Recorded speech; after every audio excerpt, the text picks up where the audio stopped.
and L'Oreal was able to reinforce them. Straight into game number 5. It seems like SMG are far too keen to just close this one out here and now. So let's get this one underway. GameTV are going to be on the blue side. SMG back over on the red. And now it's going to be GameTV to ban out the Malok first. This is what we saw from them in games number 1 and 2, although they did ban it second.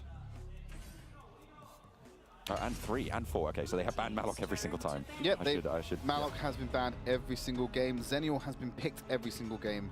Those are the only things that are consistent at the moment. There's the Raz going away as well, tucked into the back pocket of SMG. I think you need to consider rebanning L'Oreal. I think you need to consider taking it off the board and going back to what you did with game 1 and game 2. In the hands of Hanzo, he may not have had a visceral impact, something like Murad or Airy had, but he was definitely there dishing out the damage. So it's a smart decision by GameTV to deny that L'Oreal. There's a reason why it's still 100% pick ban. It's such a strong pick in the right hands. Yeah, that L'Oreal does get banned away there from SMG by GameTV. They could have prioritized it maybe as that first pick, but now SMG have to think about what they want to be banning away. Potentially looking at that Lubu, maybe even Chaukna.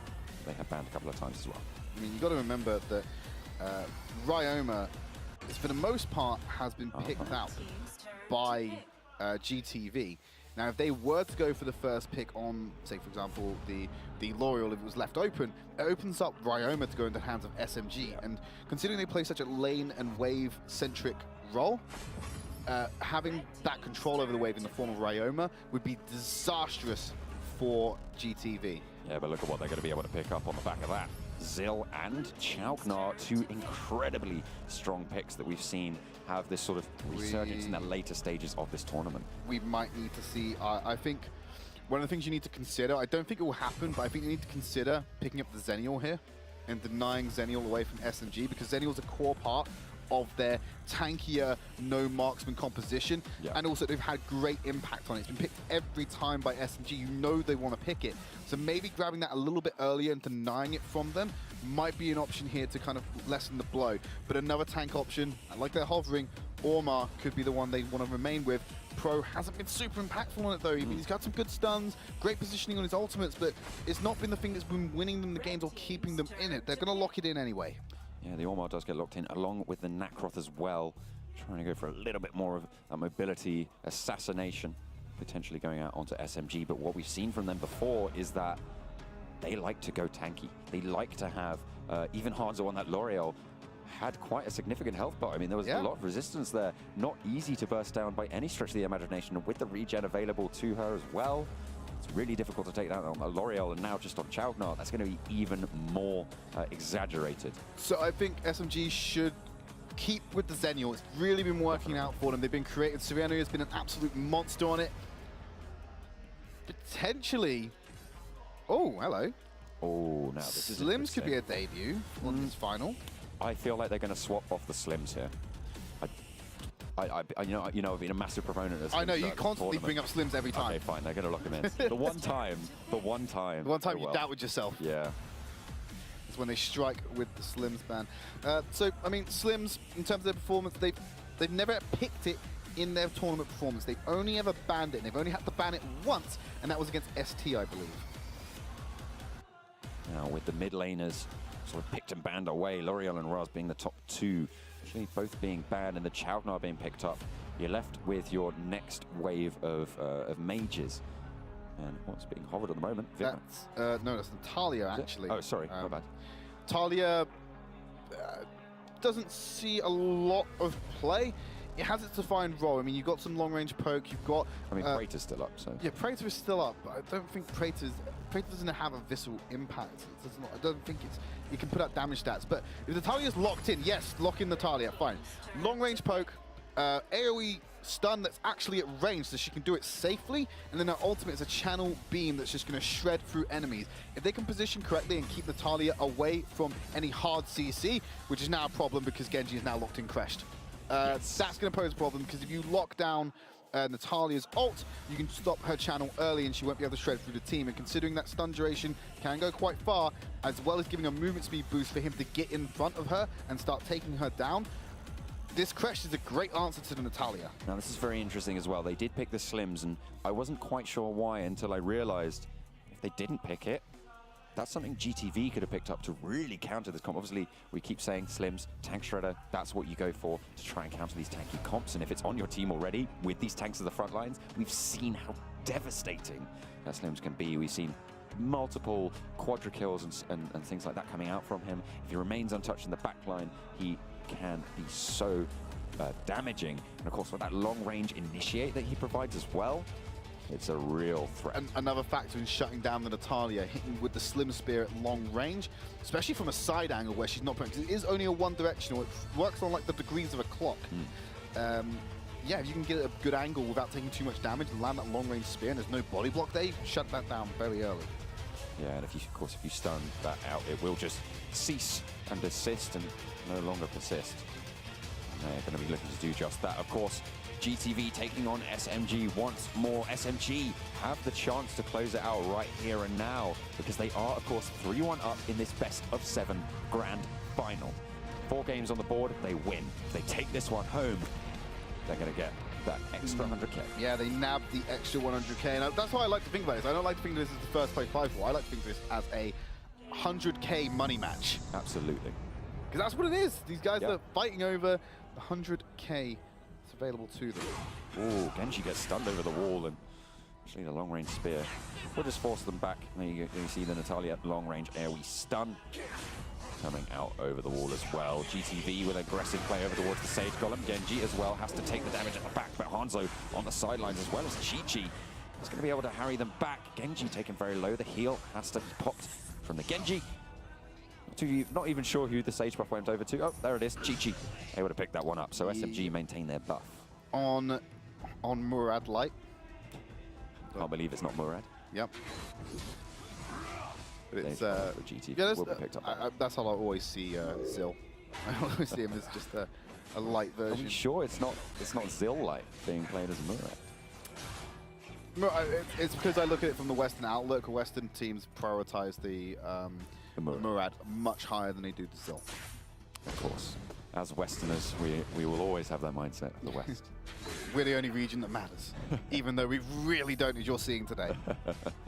Yeah, well, let's not pay attention to that, because we're paying attention to this, because SMG, purportedly one of the best teams in the world, potentially the best team in the world, and if they win this, that's only going to further that sort of feeling of security at the top of their game. The Taiwanese region showing us just why they are one of the best against this Vietnamese team, GameTV. Natalia's going to stick herself around the mid lane. Unsurprisingly, Chaognar hasn't been taking that lane itself. They're giving it over to Slims. They want some range in that lane, because Natalia with the AoE stun on a melee hero can just decimate them, poke them out of the lane, not going to have much presence. Oh, I think they did manage to secure that Spirit Sentinel. Bichan got it on the... I believe, no, actually, it was Natalia who got it. Genji, and Natalia is just going to aid in that. PS Man picks up the kill, and there's so much CC going out onto Kresh. Doesn't have his Metamorphosis just yet, so they are going to be able to burst him on deck. Well, Zenial has access to his now. That's the crucial one for SMG to be able to reinforce themselves in these engagements. Oh, Chi-Chi jumping onto Beichan, jumps over the wall onto the Abyssal Dragon Pit, but is going to go down. Pro's isolated. Able to get out of that one. Pro is isolated along with PS Man, so I guess they're not isolated, but they are going to die. It's going to be Pro to go down, and Zill will pick it up. Also taken very low, and the Abyssal Dragon now in SMG's sights. Well, Pro had an interesting decision there. He could try and run through Hanzo and take all that damage from his radius, or run even further away from safety. So great positioning by Hanzo there to force that decision out of him. Opted not to challenge him, but still would die because, well, they had more time to kill him.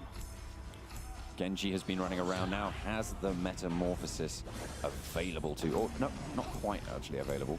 We'll just be waiting on that one. They will be waiting to go for those disengages, but the rest fill up his rage bar first. Yeah. Right, it's filled up now.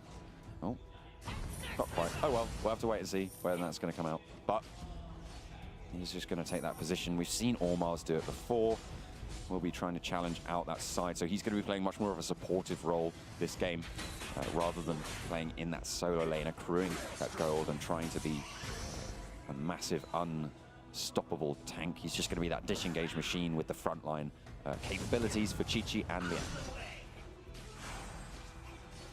And Natalia pick, you haven't seen it all tournament. It is fresh to this final, and it's gonna have to make an impact here because this is, like we said, it's the last chance for GTV, and picking an unusual pick when the stakes are so high is not something I would be a massive fan of, but I can see the thought process behind the Natalia, what it can bring to the team. There's a lot of options for dealing with it on the side of SMG. GTV get away with the invade. Hanzo not able to shut it down. Genji as well. Not going to go and try and go for this engage, but saving on an area as well, scrapping up in the top lane, and actually Henry taking quite a significant chunk of damage as Serenia will have the shield available, trying to land the knockup, but has to dash away. Eri will be slightly more advantageous in that duel, as Zenial has to go back to base. A lot of circulation on the red side by SMG. That could be a very quick Abyssal Dragon left unattended on that side. And the majority of members of GameTV occupy the top because they're putting pressure, trying to send someone back. Yeah, they are just going to be able to pick up this Abyssal Dragon. Slims is going to zone them all off. There's no way that they have a look in on this one. SMG take that second Abyssal Dragon, and their objective dominance continues. Just shy of a 1k gold lead on the side of SMG at the moment. Just managed to actually overtake it with that last jungle camp, but now a lot of pressure. They're going to get caught out in this jungle. Jumped on, but there comes the Metamorphosis. Beichan dropped very low. There's the Natalia from the side, but it's not going to find anything. It's going to be Genji to pick up the first kill, and the second as well. Comes straight onto the turret. Splat go the tentacles, and splat goes GameTV's lineup. But Henry is maybe soon to follow. He is able to get away. I think XP could benefit from some laser-guided technology there. Most of that duration was not hitting anyone on that ultimate. Completely whiffed it by assuming they would path up back into the mid lane, and just missed out on so many ticks of the damage from the ult that may have had more of an impact in the fight. I'm not saying it would have won them the fight, hard to say. Definitely would have made it more likely that GTV would have maintained that position and was able to turn around that fight in the jungle. 3k advantage now for SMG. We hit the 6-minute mark. That Dark Slayer now on the map and available, and they might find themselves another pick. Pro doesn't manage to find the dash over the wall, but he is going to get away nonetheless on half his HP. Serenia going on to PS Man.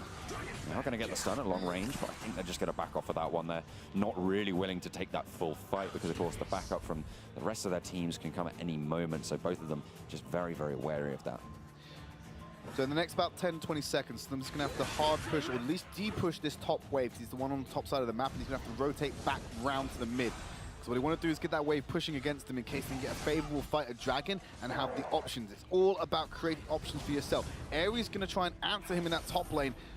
And look at this, Pachance off to the side. It's going to be bad for Liang. Oh no, Liang in a whole heap of bother, but here comes the Zenial. Henry is now going to get burst down. There's the Slims, and that's going to be a kill going over to Serenia on that Zenial. Ooh, Beichan just about getting out alive, but Liang is going to get jumped on by Pro-E. There's the stun, dropping down the stun as well in return. Liang not quite able to find the damage, but Serenia will do, and SMG take a brilliant 2v3 in the top lane. They might find some more. XP gets the stun, and there's the laser coming on through. It dashes over the wall with a flicker. Serenia has the old switcheroo pulled over his eyes. While that was happening, though, on the bottom side of the map, they've exposed the high ground tower. They drew so much attention to the top side, they've left their map wide open. SMG, they probably thought, we'll get Abyssal Dragon. When they saw the overcommitment in the top side by GameTV, they're like, no, we can get that later. Let's get some towers on the map. Let's start pushing towards our victory. Speaking of later is now, and it's going to be the Abyssal Dragon being picked up by Chi-Chi. No contesting coming out from GameTV. They will just give that one over yet again, and furthering their gold lead now. SMG again have the advantage early on into the game, sort of moving into this mid game now.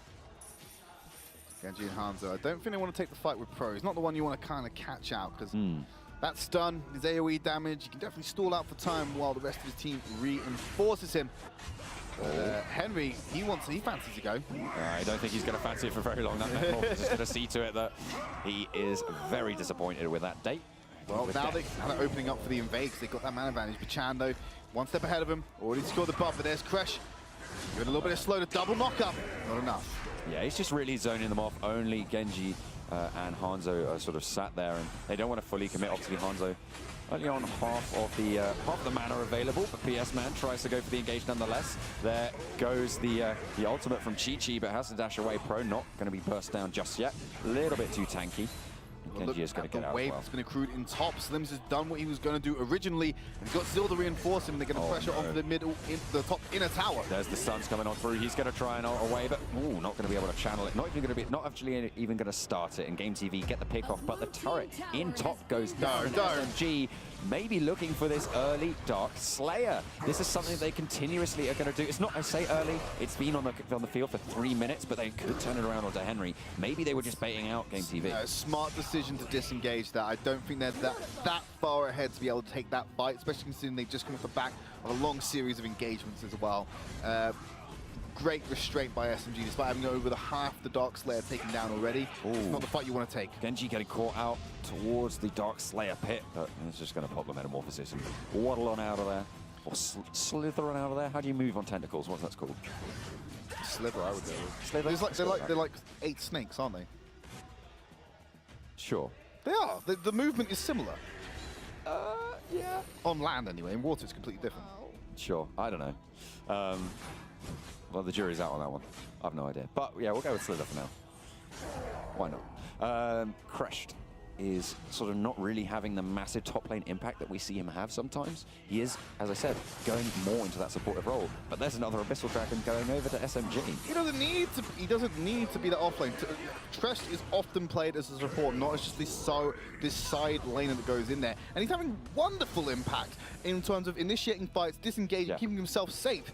He's one of the standout players for me at the moment. As Henry, well, he's about to struggle to stand. His kneecaps are about to get broken by a squirrel who's throwing spears at them. Oh, Bei-Chan, though, isn't too happy about it. Henry will get the lockup, and there's the laser coming through from the Natalia. Jumps out just in time to get a little bit more damage, but does finally go down. Here comes Hanzo, though, wading in from the side. Can't get into the fight. It's already over. Prevent him getting into the site. Yeah, pretty much already over, but Chi-Chi should be able to pick this one up on towards the Necroth, but no, he is just going to be mobile enough to get away from that one, and the lifesteal as well will just surprise him. But Chi-Chi finds him out in the jungle, and Genji will zone him out from trying to go for that fight. But Chi-Chi actually gets taken down by Bei-Chan. Genji not able to stop that one from happening.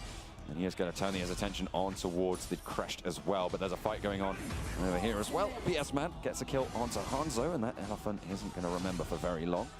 Look, you're dead, and Genji Daniel with the save coming in. Liang finally coming up with that. Slims might look for the stun. Pro is low, but they can't do the Dark Slayer Yeah, they're not going to be able to. With Slims coming back into the fight, that stun could be absolutely devastating. Serenia did use the ultimate, so they wouldn't be able to back it up like that, but SMG still had the advantage, but some nice pickoffs going for GameTV.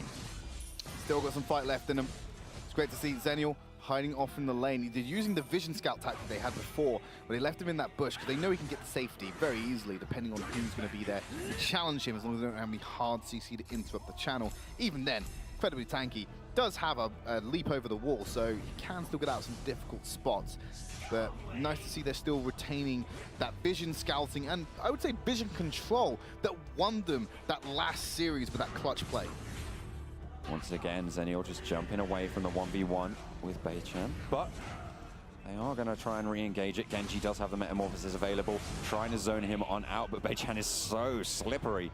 He's just going to be able to get away, but the dash Genji can Metamorphosis here this fight. Oh, he went the wrong direction. On the zone is going to stop them going into the fight. There's the Natalia ultimate, but it's not going to be enough. They have to cancel it. They have to walk away. Liang able to pick up a double kill so far. There's the spear, not quite able to land, but Genji gets the slow onto XP, and in comes the Zill. First kill going over on towards Henry. Finds a second as well onto XP, and now they've got the wave in top lane. They could end it right now. They could push on through. The death timers are such that in 30 seconds they have plenty of damage. They can go for the turret. They're going to continue to push it on. PS Man's going to get all over. They've done it under the core, and there we go. It's going to be SMG closing things out. Game number 4, 13 minutes. They take the 4th game in this best of 7 series and take home the grand prize, $200,000.